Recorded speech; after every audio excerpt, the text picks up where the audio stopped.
Wall Street rallies to close a holiday-shortened week on a high. Futures rise after jobs data for March is largely in line with estimates indicating a resilient economy. Investors will now look ahead to key inflation data due on Wednesday.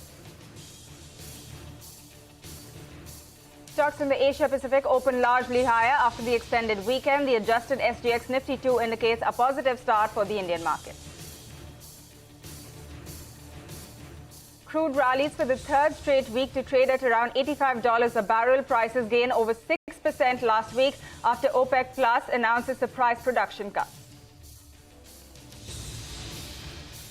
And the government accepts suggestions of the Kirit Parikh panel on gas pricing. APM gas prices will now be announced every month with a floor price of $4 and a ceiling of $6.5 per MMBTU. Prices will be pegged at 10% of the international price of the Indian crude basket, and the ceiling will be maintained until the end of FY25. Tata Motors' Jaguar Land Rover sales grow 19% in the fourth quarter. Titan's fourth quarter revenue rises 25% on strong non-jewelry business growth, while the jewelry business grows over 20% on a low base. Sobha, meanwhile, sees record sales in the quarter gone by.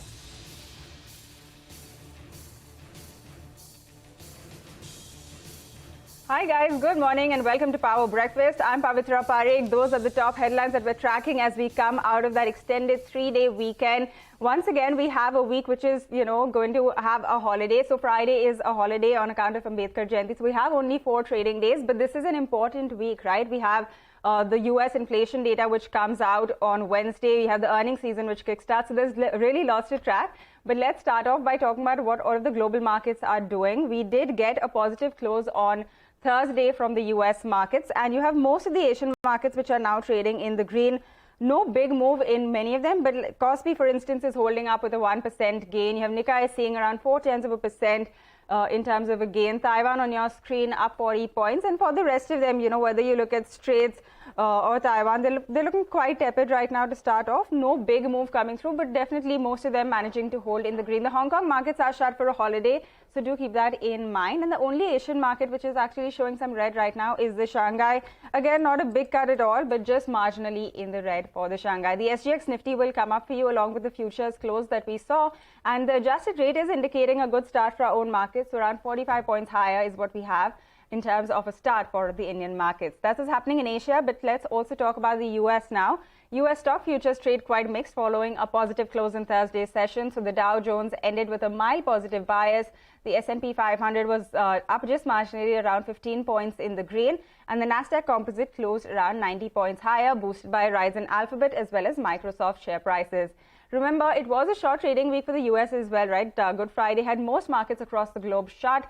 So the S&P 500 lost around 0.1%. This is for the week for 4 days, breaking a 3-day winning streak. The Nasdaq composite saw a pretty significant cut, over 1% gone for the Nasdaq, while the Dow managed to eke out a small gain of around 0.6%. So that's how the US markets really fared last week. But let's talk about the big cue which came across from Wall Street, which is that non-farm payrolls, this is for the month of March, grew by 236,000. This is pretty close to estimates of 238,000. The unemployment rate also ticked lower, so that came in at around 3.5%. And this is against expectations that it would hold at 3.6%. So pretty much in line as far as the jobs report goes. Leisure and hospitality led sectoral growth this time, followed by government, professional and business services. We have CNBC's Will, who's standing by to get us a wrap of all of the highlights from the jobs report. Will. In terms of the data that we did get coming through on Friday, yes, that headline print coming in above 236,000 jobs added. Yes, you did have average earnings retracting just a little bit to 4.2% on a year-on-year basis. Unemployment tracking lower to 3.5, a function of the part rate jumping up. But what you can't see here on this table is the fact that the average work week dropped from 34.5 to 34.4. That might seem like it's a marginal difference, but that actually knocks off, give or take, if you're doing some back of the envelope math, around about 100,000 or 120,000 jobs. That is the equivalency of losing that 0.1 in terms of productivity. So you can take what you will from these numbers, but it doesn't necessarily bode well for the broader picture. And this could be the calm before the storm when it does come to the fact that you saw continuing claims, even those revisions to the upside coming through. You see them elevated on a week-on-week basis. So 236,000 plus is a good thing, but the next month, of data might tell a little bit of a different story. Right, and we are going to track that closely. But for now, this is a pretty much inline set that we got from the jobs report. Will, thanks a lot for that. But in fact, let's also listen into what Gregory Dacko of EY Parthenon had to say on the latest jobs print that came through from the US. I think we are seeing some initial signs of a slower labor market in the U.S. We did see that in the latest print, besides the headline payroll number, which was quite solid, we had hours worked that continue to fall. They're now in line with pre-pandemic levels, an indication that there is less demand for labor. We also saw that the diffusion, the breadth of employment growth was the third weakest post-pandemic. So we are seeing some signs that the labor market is cooling. And in our conversations with business executives, we're hearing more and more decisions that are being made to essentially either put on hiring freezes or to proceed with some strategic layoffs. I think the unique conditions in this labor market, where it's been very difficult to hire the right type of individuals, to retain them, and to train them, means that we're not going to see broad-based layoffs, but we are going to see weaker job growth momentum.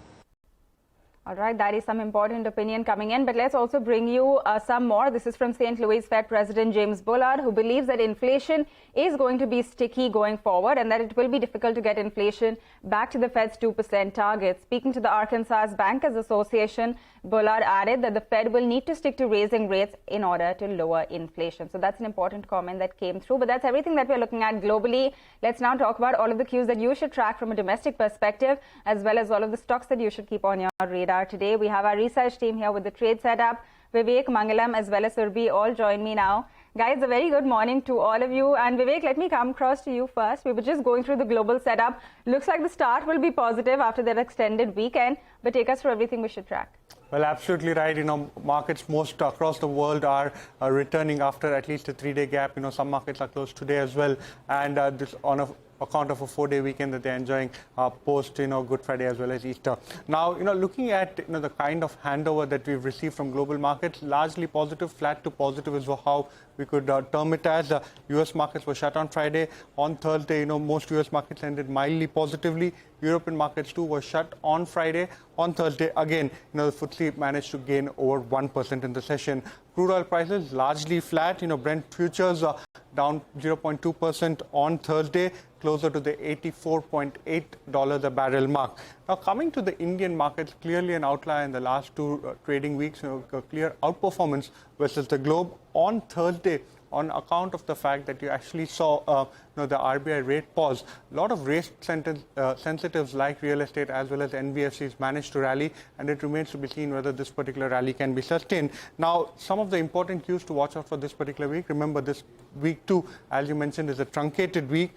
Earnings season set to begin, and all eyes will be on IT majors, TCS as well as Infosys.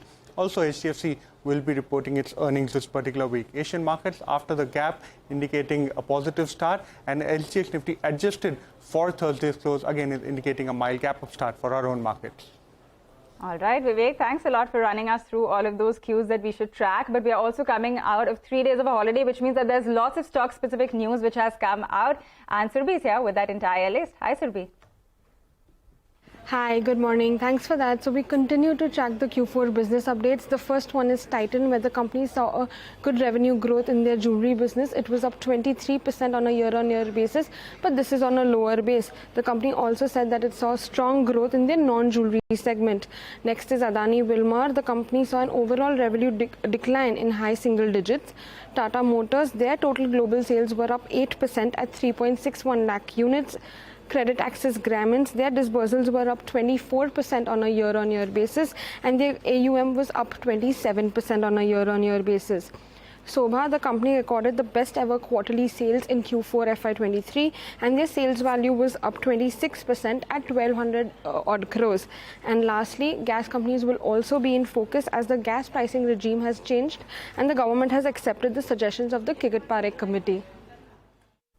All right, that is a long list. Surbhi, thanks a lot for running us through all of that action. Finally, it's over to Mangalam, who's looking at all of the cues from the futures and options space. Good morning, Mangalam. Good morning. So last week had a three-day trading week, and in those 3 days we did extremely well. The frontline indices, the Nifty was up around 1.5%.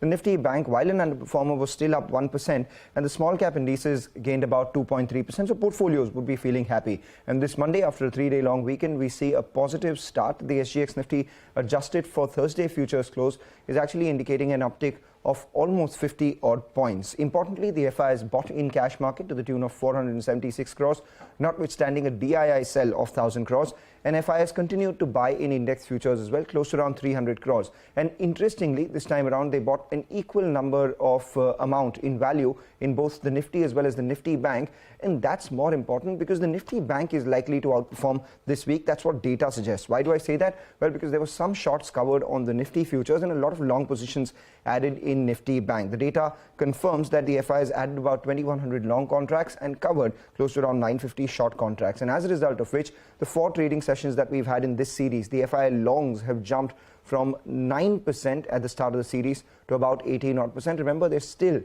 more net short. 82% of their positions are on the short side. The Nifty has conquered important technical levels, 17,522, which is the 50-day moving average, 17,511, which is the 200-day moving average. So with those as strong support, all eyes will be on whether we go ahead and conquer the 100-day moving average of 17,903 as well. What would be the lead indicator for that? If the Nifty Bank goes ahead and conquers the 100-day moving average of 41,742, which is about 600 points away from where we are right now. In terms of option writers, those who are playing for this week, they're writing the 17,600 straddle, which is a call and a put. 17,600 call available for about 90 odd rupees, 17,600 put as well, available for a similar price, 82 odd rupees. So those who are playing for this are playing for a range of anywhere between 17,450 to about 17,750 on the way up. That's the broader range. However, 17,500 strong support, Nifty Bank likely to outperform. All right, Mangalam, thanks a lot for taking us through all of those cues from the futures and options space. But with that, it is time for our first short break on the show. On the other side, like we told you, the government has accepted the Kirit Parikh panel's suggestions on gas pricing. So we're going to bring you all of the details when we come back.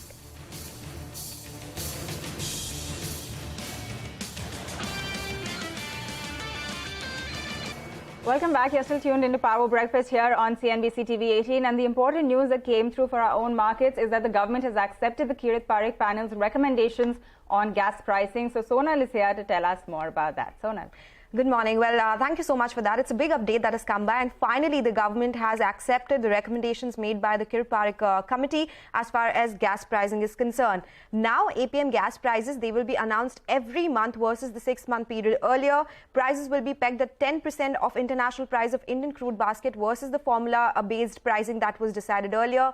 Also, there is a floor to the gas pricing at $4 and a ceiling at $6.50 per MMBTU. Additionally, the ceiling of $6.50 will be maintained for FY24 and FY25, after which they will see a hike of $0.25 per MMBTU every year. Also, gas from non-nomination blocks, they will be priced at 20% premium to APM pricing, and there's no pricing change in formula for difficult fields and any LP fields as well, like KG Day 6 Basin. Now, what is the impact? Of course, it has come as a big positive for city gas distribution companies, which are the consumers of this gas. The volumes from domestic PNG and CNG segment from MGL at 87%, for IGL at 80%, for Gujarat Gas, it is a smaller number at 36%. On the back of this big price cut that has come by, IGL has cut prices, Mahanagar has cut prices both in CNG and PNG segment. We have Gujarat Gas as well, which has gone ahead and cut CNG prices by 6.25 rupees per kg. And on the back of all this action that we've seen in the gas prices, we have positive brokerage views on all these city gas distribution companies. Jeffrey says that IGL, MGL and GAIL are key beneficiaries. They've upgraded IGL's EBITDA by 20 and 10%, revised the target price to 540. Even for MGL, they have increased the EBITDA by 19 and 16%, and they have a target price of 1,100 rupees per share. They've also upgraded Gujarat Gas, even though it has a lower exposure. They have increased the EBITDA by 6 and 8%. For ONGC and Oil India, of course, it's a short-term negative, but in the overall scheme of things, a floor is positive for gas producers. But IIFL says that realizations will be hit by 24% for FY24, and for GAIL, IIFL says that it is a gain in the LPG segment since gas is raw material there, and it will lead to a 3% increase in the FY24 PAT. So yes, the beneficiaries are GAIL and city gas distribution companies at short-term negative for these gas producers. All right, Sonal, thanks a lot for taking us through all of those details there. This is going to be the big space to track today as well in terms of stock-specific action, so watch for that. But another important story is that Temasek has bought a controlling stake in Manipal hospitals in a deal worth over 16,400 crore rupees. So Ekta is here to tell us more about that. Hi, Ekta. Hi, thanks for that. Well, yes, this is definitely in the unlisted space where Temasek is going to be buying controlling stake in Manipal hospitals for over $2 billion or 16,400 crores. But remember, this is a large or one of the largest deals which has taken place in the hospital space. Now, Temasek already owns 18% stake in Manipal hospitals, and they will be buying an additional 41% stake from the promoters plus others for over 16,000 odd crores. Now, Temasek will be increasing its shareholding to 59% versus 18% in Manipal. Ranjan Pai and his family's stake is expected to fall to around 30 odd percent, and TPG shareholding, which is the other PE firm which holds stake in Manipal, will fall to around 11% from the current 22 odd percent. What does Manipal bring to the table? It runs the second biggest hospital after Apollo, 29 hospitals, 16 cities, 8,300 beds, which will be probably expanded to around 10,500 odd beds in the next 2 odd years. Now, in terms of valuations, it values the company at around $5 billion, and it's interestingly doubled in terms of valuations just in the span of 2 years. Now, around 2 years ago, National Investment Infra Fund had picked up around 9% stake for 2,100 crores in Manipal, which would have valued the company at around 23,000 odd crores. And now today we're talking about valuations of approximately 40,000 crores. So that's the doubling that we've seen in terms of valuations. And that's in line with what we've seen with a lot of the hospital companies, even in the listed space. For example, in the past 2 years, Apollo, Max, Fortis, Narayana, HCG, all of these stocks have mostly outperformed between a gain of 25 to even almost 100 odd percent, giving you an indication that there's probably a lot of potential that investors are seeing within the entire hospital space. All right, Ekta, thanks a lot for all of those details. That is an important story that we are looking at. But another short break on this show now. When we come back, we're going to shift focus and talk about all of the cues coming through from the world of commodities. There's a lot going on there as well, so stay tuned.